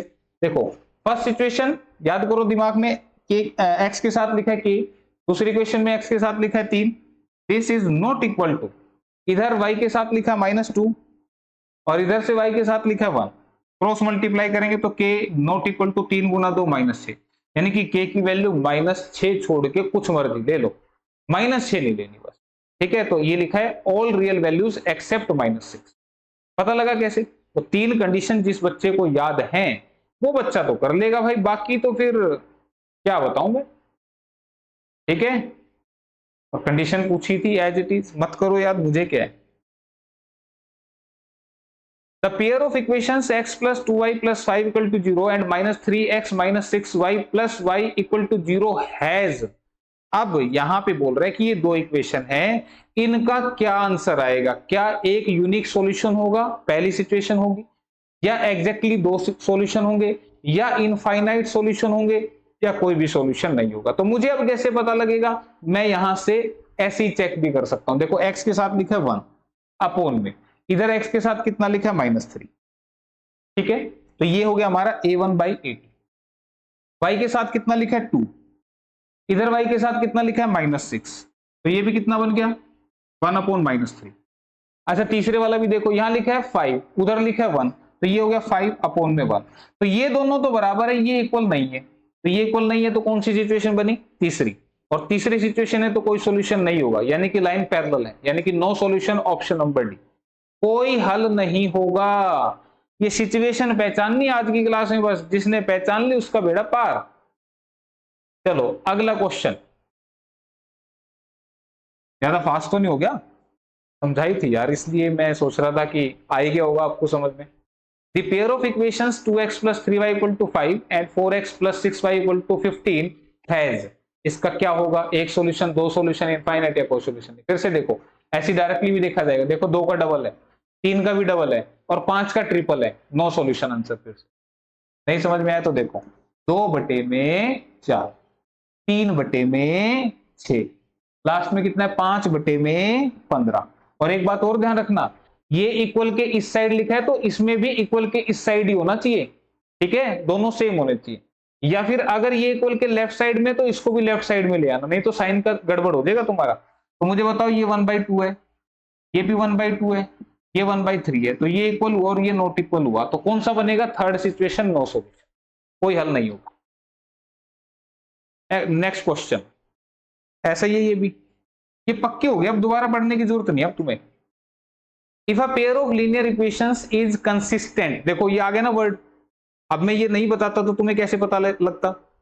If a pair of linear equation is consistent then their graph lines will be, अगर दो लाइन जो हैं वो कंसिस्टेंट हैं, तो कंसिस्टेंट किस सिचुएशन में थे? पहली में और दूसरी में, पहली में दूसरी में, तो जो आंसर बनेगा वो क्या बनेगा? इंटरसेक्टिंग एंड कोइंसिडेंट, यानी कि प्रतिच्छेदी होंगी और समपाती होंगी। याद करो, मैंने 3 पॉइंट बताए थे, एक तो पहले वाला बताया था ना, इंटरसेक्टिंग, ठीक है, जिसमें प्रतिच्छेदी बोला था, और दूसरा पॉइंट क्या बोला था मैंने? कोइंसिडेंट। कोइंसिडेंट का मतलब क्या होगा? क्या बोला था पता नहीं, कोइंसिडेंट होंगी, ठीक है। कोइंसिडेंट मतलब एक लाइन के ऊपर दूसरी लाइन समपाती रेखाएं, ठीक है, भूल गया था इस नासपाती को, तो समपाती रेखाएं, ऑप्शन डी आंसर बनेगा, ठीक है। तो ये कंडीशन के हिसाब से ही था। और नेक्स्ट क्वेश्चन आपका, if a pair of linear equations is inconsistent then their graph lines will be parallel, खत्म हो गया, समांतर होंगी भाई रेखाएं। अगर लीनियर इक्वेशन जो है वो इनकंसिस्टेंट है, इनका ग्राफ, ठीक है, अगर इक्वेशन इनकंसिस्टेंट है तो ग्राफ लाइन कैसी होंगी? पैरेलल होंगी। थर्ड सिचुएशन भाई, इनकंसिस्टेंट है तो कैसी होंगी? पैरेलल, यानी कि समांतर होंगी। 19 का ए। 20th, अब 20th क्वेश्चन देख लो भाई, देख लो कैसे है question. In triangle ABC, angle C जो है, एंगल सी जो है, this is equal to 3 time of angle B and this is equal to 2 time of angle A plus angle B, ये दे रहा है ना। Angle C equal to 3 time of angle B equal to 2 times of angle A plus B, तो angle B की value आपसे पूछ रहा है। जब भी मैथ में ऐसी तीन चीजें बराबर होती है ना, तो यहां से आपने एंगल A, एंगल B और एंगल C का रेशियो निकाल लेना होता है। अब ये कैसे निकलेगा? अब इसके लिए क्या करो, एलसीएम ले लो, इसके ऊपर ऐसे झोपड़ी बना दो। किसका लेना है? इसका, इसका और इसका। तो ध्यान दो, यहां पे क्या लिखा हुआ है? यहां पे 1 लिखा हुआ है, ये ध्यान रखना, ये एंगल सी लिखा हुआ है, इसके साथ जो नंबर है वो 1 है। 1, 3 और 2, ये जो नंबर आपको दिखाई दे रहे हैं, मैं थोड़े से हाईलाइट करता हूं। This is 2, this is 3 and इसके साथ लिखा है 1। इनका एलसीएम ले लो जिसको रेड किया है, तो 2, 3 का एलसीएम आएगा 6। अब 1 से 6 को डिवाइड लगाओ, 6 आएगा। 3 से डिवाइड लगाओ, 2 आएगा। 2 से डिवाइड लगाओ, 3 आएगा। ये बात मेरी याद रखना, अगर मैथ में कहीं भी ऐसे लिखा हो ना, a equal to 2b equal to 3c, तो यहां से a b c का रेशियो कैसे निकालते हैं भाई? इसके ऊपर झोपड़ी बनाओ, एलसीएम लगाओ, 1 से काटा 6 पे कटेगा, 2 से 3 पे कटेगा, 3 से 2 पे कटेगा, ये आपका रेशियो आ जाएगा, ठीक है। तो ये रेशियो आ गया किसका? ABC का, उसके हिसाब से। पर यहां तो ये C है, यानी कि C के पास कितने हैं? 6 हैं। लिख दो भाई इसको, C के पास कितने हैं? 6। B के पास कितने हैं भाई? 2 हैं। और A और B के पास कितने हैं? 3। ध्यान दो, यहां तो 2 बंदे आ रहे हैं ना, A और B के पास 3 है, तो मुझे बताओ B के पास तो 2 थे, A और B के पास 3 है, B के पास 2 थे, तो फिर A के पास तो 1 ही है। बस ये आ गया रेशियो। इसका मतलब एंगल A है 1 हिस्सा, एंगल B है 2 हिस्सा और एंगल C है 3 हिस्से, और सॉरी 6 हिस्से। और आपको पता है टोटल 180 डिग्री एक ट्रायंगल के तीनों एंगल का सम होता है। एक त्रिभुज के तीनों कोणों का योग कितना होता है? 180, जिसमें से एक हिस्सा इसको देना है, 2 इसको, 6 इसको, तो 6, 2, 8 और 1, 9 हिस्सों में अगर मैं इसको तोड़ दूं तो एक हिस्से की वैल्यू 20 आ गई, तो 1 20 के बराबर है। तो आपसे पूछना कौन सा चाह रहा था? एंगल बी, तो इसका मतलब 20 गुना 2 40। यानी कि इसके बाटे 40 आएंगे क्योंकि इस पे 2 हिस्से हैं। एक हिस्सा 20 बना रहा है तो ये 40 लेके जाएगा। आंसर बी, ऑप्शन बी है। ठीक है, बी पूछा था, ऑप्शन बी आंसर है। चलो नेक्स्ट क्वेश्चन देख लेते हैं। अब ये किसका आ गया भाई, साइक्लिक क्वाड्रिलेटरल का। क्या होती है साइक्लिक क्वाड्रिलेटरल, पहले मैं समझा देता हूं।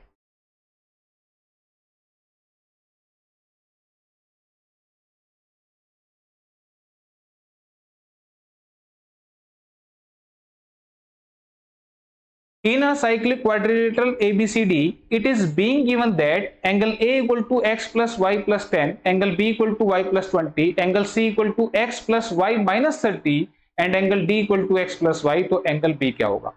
तो आपको पहले बता दें, ये जो साइक्लिक क्वाड्रिलेटरल होता है, साइक्लिक क्वाड्रिलेटरल, जिसको आप बोलते हैं चक्रीय चतुर्भुज, चक्रीय चतुर्भुज।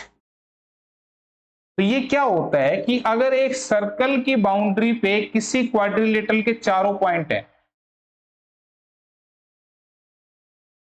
ठीक है, ये ए, ये बी, ये सी और ये डी, और सेंटर इसके अंदर आ जाना चाहिए।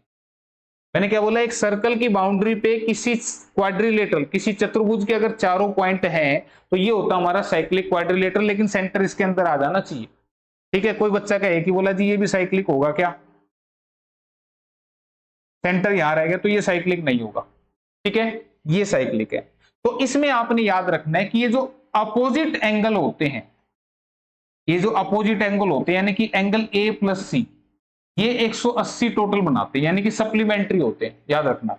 एंगल डी और बी, यानी कि angle B plus angle D, this is again equal to 180 degree.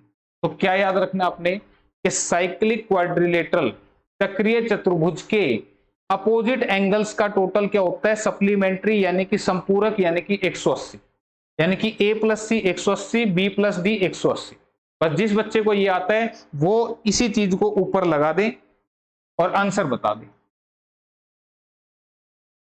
कैसे, मुझे बताओ, एंगल ए कितना है, एंगल ए है एक्स प्लस वाई प्लस, मैं angle A plus angle C कर रहा हूं, this is x plus y plus 10, ये ए हो गया, और सी कितना है, x plus y minus 3, x plus y minus में 30, ये किसके बराबर आएगा, 180। अभी बताई मैंने प्रॉपर्टी। ठीक है, देखो x प्लस वाई प्लस 10, ये एंगल ए हो गया, और c है x प्लस वाई माइनस 30, इन दोनों का टोटल किसके बराबर आएगा, 180 के बराबर।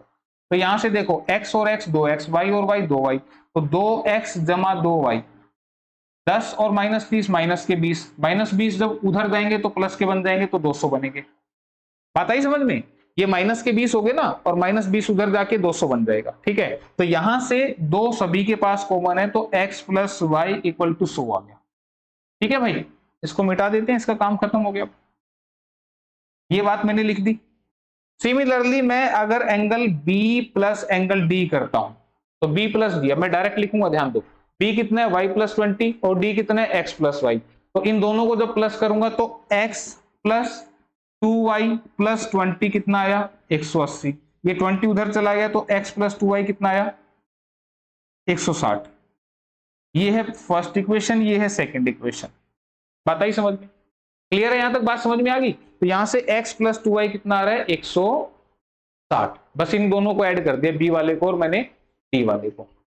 ठीक है, तो y 2 बार था इसलिए 2y सीधा लिख दिया। तो अब मुझे बताओ, ये 2 इक्वेशन आ गई, x प्लस वाई बराबर है 100 और x प्लस 2y बराबर है 160।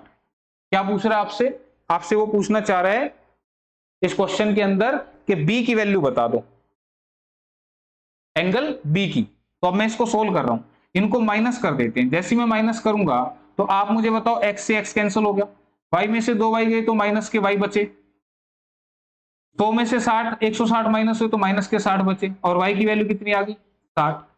y की वैल्यू 60 आ गई, और आपको पता है x प्लस वाई अगर 100 है, y की 60 तो फिर इसकी 40 बन गई, y की 60 आ गई, x की 40 आ गई। ठीक है, और आपसे पूछ रहा था कौन सा, एंगल B। तो एंगल B क्या है, angle B, this is equal to y plus 20। ठीक है, y प्लस 20, तो y कितना है भाई, 60, 60 और 20 करेंगे तो कितना आएगा, 80, 80 बनेगा आंसर, ऑप्शन नंबर बी में लिखा हुआ। ठीक है, बात आई समझ में? क्लियर है यहां तक? तो आंसर जो है 21वें का बी ऑप्शन बनेगा, बी। ठीक है, देख लें एक बार, 21वें का बी आंसर, मैंने आंसर की भी लगा दी इसमें नीचे, 21वें का बी। ठीक है भाई, क्लियर? ऐसा ना हो कि कहीं कुछ गलत रह जाए और फिर हम परेशान हो। ठीक, आंसर आपको समझ में आ गया? बी की वैल्यू पूछ रहा था। चलो 22 की तरफ चलते हैं।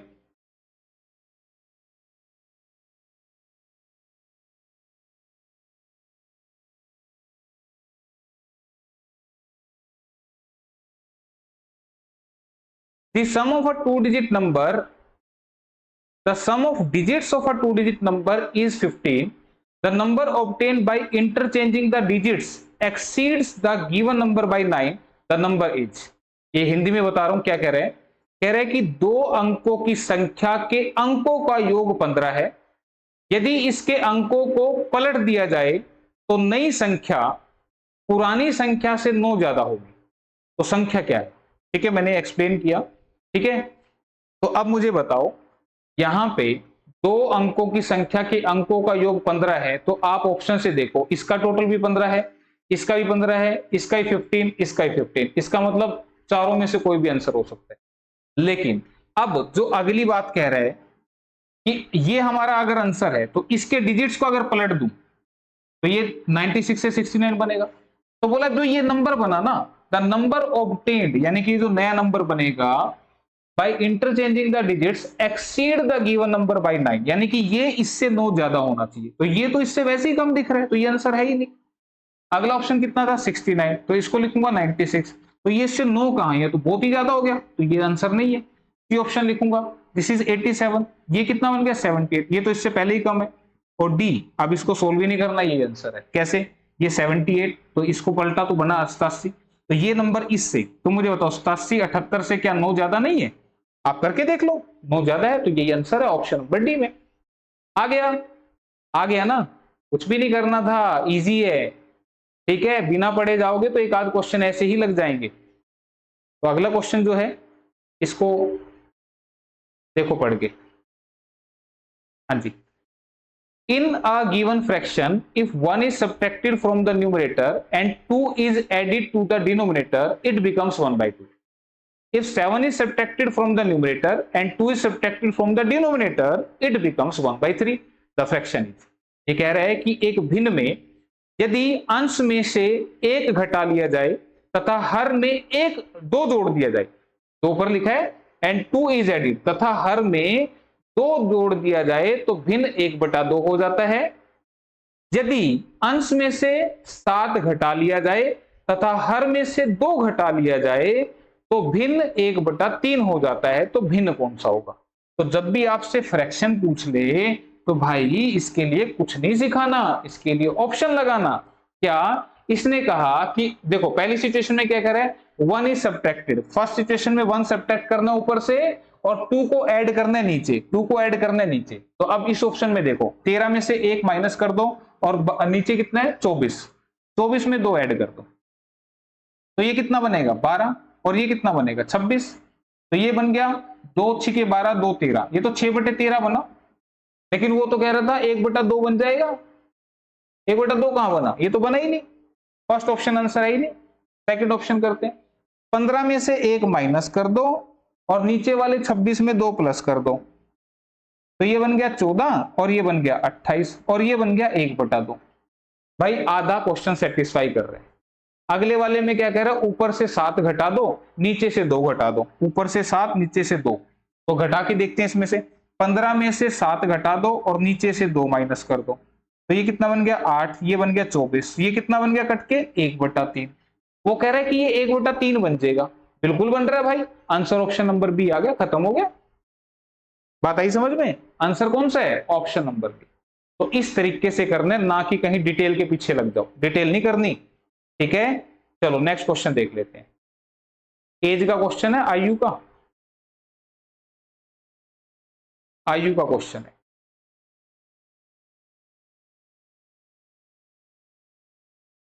क्या कह रहा है क्वेश्चन में देखो, 5 years hence the age of a man shall be 3 times the age of his son while 5 years earlier the age of man was 7 times the age of his son, the present age of man is।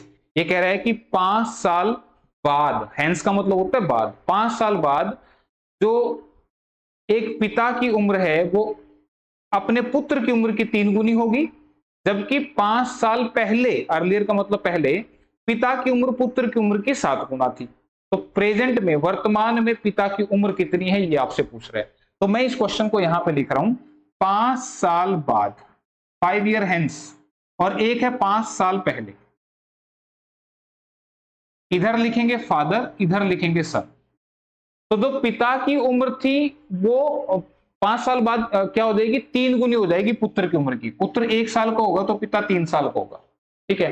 और 5 साल पहले 7 गुनी थी, यानी कि ये 1 का था तो पिताजी 7 के थे, ठीक है। तो अब देखो एज के इस फॉर्मेट में आपने क्या करना होता है, इक्वेशन नहीं बनानी। अब ये नहीं कि हम यहाँ पे इक्वेशन बनाने लग जाए एक्स और वाई लेके, नहीं बनानी। आप मुझे बताओ, एज एक ऐसा नंबर होता है जो सेम नंबर से बढ़ेगा और सेम नंबर से घटेगा। मतलब क्या, आज से 3 साल बाद मेरी उम्र भी 3 साल बढ़ेगी, आपकी उम्र भी 3 साल बढ़ेगी। आज से 5 साल पहले मेरी उम्र भी 5 साल कम थी, आपकी 5 साल कम थी। तो यहां पे 5 साल बाद 5 साल पहले की बात हो रही है, तो इस रेशो में तो चेंज आ रहा है 4 का, इस रेशो में चेंज आ रहा है 0 का। जबकि मैंने कहा था एज तो सेम नंबर से बढ़ती है या घटती है, तो यहां पे ये तो सेम है ही नहीं। तो याद रखना इसको सेम कैसे करते हैं भाई, ये अगर आपको आ गया तो क्वेश्चन बड़े फास्ट चलेंगे। कैसे, इस रेशियो का जो अंतर है, 7 और 1 का अंतर कितना है 6, इसको ऊपर मल्टीप्लाई करते हैं। 3 और 1 का अंतर कितना है 2, इसको नीचे मल्टीप्लाई करना है। 3 और 1 का अंतर नीचे मल्टीप्लाई, 7 और 1 का अंतर ऊपर मल्टीप्लाई। देखो ये बन गया 6 3 18, 6 एकम 6, 2 सत्ते 14, 2 एकम 2, ठीक है। अब देखो ये 18 से 14 कितना फर्क आया 2 का, ये 6 से 2, नहीं सॉरी 4 का फर्क आया ना, 18 से 14, तो 18 से 14 4 का फर्क, 6 से 2 कितना फर्क 4 का फर्क। अब देखो जो गैप सेम नहीं था अब सेम हो गया कि नहीं हो गया, हो गया ना, बिल्कुल सेम। तो आपको बता दूं ये जो 4 का गैप बनता है रेशियो के अंदर, ये जो सेम गैप बनता है, ये कौन बनाता है, टाइम बनाता है। जैसे कि मैंने बोला था ना, आज से 3 साल बाद मेरी भी उम्र 3 बढ़ेगी, आपकी भी 3 बढ़ेगी। आज से 5 साल पहले मैं भी 5 साल छोटा था, आप भी 5 साल छोटे थे। तो ये कौन बढ़ाता है, ये टाइम बढ़ाता है। टाइम कितना है यहाँ पे 10 साल। अब तुम कहोगे सर जी ये 10 साल कहां हुआ, ये तो गैप ही नहीं है। अरे एक बात बताओ, मैं आज से 5 साल पहले से पढ़ा रहा हूं और अभी 5 साल तक और पढ़ाऊंगा, तो मैं कितने साल हो गए मुझे पढ़ाते हुए, 10 साल हो गए ना। मैं पिछले 5 साल से पढ़ा रहा हूं और अगले 5 साल और पढ़ाऊंगा, तो 10 साल हो गए ना। तो इसलिए ध्यान रखना ये टाइम कैसे लेना है। तो ये जो 4 का गैप है रेशियो में, इसको कौन बना रहा है 10 साल। तो 4 बराबर है 10 के, तो पूछ रहे पिताजी की वर्तमान आयु। तो पिताजी की वर्तमान आयु ना तो यहां से आएगी ना यहां से आएगी, लेकिन आपने करना किसी एक को सोल्व है, तो आप 18 की वैल्यू निकालो। तो अगर 4 10 के बराबर है तो 1 10/4 के बराबर, और 18 किसके बराबर, इंटू में 18, 2 दूनी 4, 2 पंजे 10, 2 में 18, 9 पंजे 45। यानी कि ये 45 साल के पिताजी होंगे कब, 5 साल के बाद। देखो मैंने 18 की वैल्यू निकाली ना, ध्यान रखना ये रेशो भूल जाना, ये नए रेशो बन गए। तो मैंने निकाली किसकी, इसकी वैल्यू, इसके कोरोस्पोंडिंग 18 की। तो 45 साल का कोई होगा 5 साल बाद। तो आज कितना है, प्रेजेंट में कितना है, तो प्रेजेंट में तो 40 साल का है। तो आंसर कितना बनेगा 40 ईयर, ऑप्शन नंबर डी में लिखा हुआ है। ध्यान रखना, अगर आप यहां से निकालोगे इस 14 की वैल्यू, तो तुम मुझे बताओ 1 की वैल्यू 10/4, तो 14 की वैल्यू इंटू में 14, 2 दूनी 4, 2 पंजे 10, 2 सत्ते 14, तो 7 पंजे 35। तो 35 साल का कोई था 5 साल पहले, तो 5 साल कोई पहले 35 का था, तो आज कितने का होगा 40 का होगा ना। तो ये ध्यान रखना, जिसके कोरोस्पोंडिंग आप लोगे ये उसी का आंसर आपको मिलेगा, ठीक है। चलो फिर नेक्स्ट क्वेश्चन देखते हैं, इसका ऑप्शन डी आ रहा है। नेक्स्ट क्वेश्चन, अगला जो क्वेश्चन है भाई इक्वेशन वाला है। कितने क्वेश्चन रह गए इसमें, 2-3 और रह गए, चलो करवाता हूं। ये एज का हो गया ना 24 25 करना है डिस्कस, ये तो बस ऐसे हो देंगे। ठीक है, दिख रहा है पूरा क्वेश्चन, पढ़ो ध्यान से पढ़ने, गलत नहीं करना answer. The graph of the equation 6x minus 2y plus 9 equal to 0 and 3x minus y plus 12 equal to 0 are two lines which are। ये कह रहे हैं ये जो दो इक्वेशन है इनका जो ग्राफ होगा वो इनमें से क्या होगा। तो आप कैसे चेक करते हैं, 6/3 इक्वल टू -2/-1 और लास्ट में कितना है 9/12, तो 3 दूनी 6, यहां पे ये 2 और 3 तिया 9, 3 चौके 12, तो ये तो इक्वल है, ये नॉट इक्वल है। ठीक है, तो कैसा आएगा थर्ड सिचुएशन, कैसी, पैरेलल। ठीक है, clear. The graph of the equation 6x - 2y + 9, तो 6/3 लिखना है, इधर से लिखोगे -2/y का कोफिशिएंट -1, तो माइनस से माइनस कट गया 2 आया, और लास्ट में ये 9 है, उधर से 12 है, तो 3 तिया 9, 3 चौके 12, तो ये दो बराबर आएंगे, लेकिन ये नॉट इक्वल आएगा, तो फिर कैसे होंगी, पैरेलल होंगी। थर्ड सिचुएशन बनेगी, ऑप्शन बी आंसर है। ठीक है, नेक्स्ट क्वेश्चन देखो फिर इस वाले में, the graph of equations 2x plus 3y minus 2 equal to 0 and x minus 2y minus 8 equal to 0 are two lines which are, तो ये कैसे होंगी, देखो इसमें बनेगा 2/1, नेक्स्ट में क्या बनेगा 3 में -2, और ये पहली नोट इक्वल आ गए, तो फिर ये आपको पता ही लगेगा क्या, intersecting exactly at 1 point, first situation बनेगी। x का कोफिशिएंट 2 था, इसमें x का कोफिशिएंट 1 था, तो 2/1, इसमें x का कोफिशिएंट 3 है, इसमें -2 है, तो 3/-2, और ये दोनों बराबर कहां है, नहीं है ना, तो फर्स्ट सिचुएशन होती है इंटरसेक्टिंग एग्जैक्टली एट 1 पॉइंट, पहली सिचुएशन बन गई है। ठीक है, तो आंसर बनेगा option number C. Next question, the graph of the equation this and this are two lines which are, तो देखो यहां पे कितना x के साथ 5, अगले वाले में कितना है 3, अच्छा इसमें x के साथ कितना है -15, और इसमें कितना है -9, तो 3, ये तो बराबर आ गए, और तीसरे वाले में कितना है, इधर 8 है और इधर 24/5 है, तो इसको सोल्व करेंगे तो 5 ऊपर चला जाएगा भाई, 8 या 24, ये भी 5/3, तो सारे बराबर आ गए। तो सारे बराबर किसमें होते हैं, सेकंड सिचुएशन में, और सेकंड सिचुएशन में कैसी होती है लाइंस, पैरेलल होती है। ठीक है, तो इसमें कैसी होंगी, पैरेलल। क्लियर, ठीक है, तो 27 का बी बनेगा, 27 का बी। ठीक है, तो सारी इक्वेशन आ गई पैरेलल, पैरेलल नहीं बनेगी, क्या बोल रहा हूं मैं, पैरेलल नहीं बनेगी, ये तो सेकंड सिचुएशन हुई ना, सेकंड में कोइंसिडेंट होता है भाई, ऑप्शन ए बनेगा। बस बेटी को लाना है स्कूल से, इसलिए थोड़ी सी जल्दी हो रही है, तो 27 का ए बनेगा, सेकंड सिचुएशन जिसमें ये तीनों बराबर होते हैं। ठीक है, तीनों बराबर होते हैं तो कोइंसिडेंट लाइन होती है, तो देख लेना भाई, ए सिचुएशन बनेगा लास्ट का, 27 का ए, तो आंसर की भी लगा रखी है, आप मैच कर लेना। ठीक है, तो चलो फिर आज के लिए इतना ही करते हैं, थैंक यू।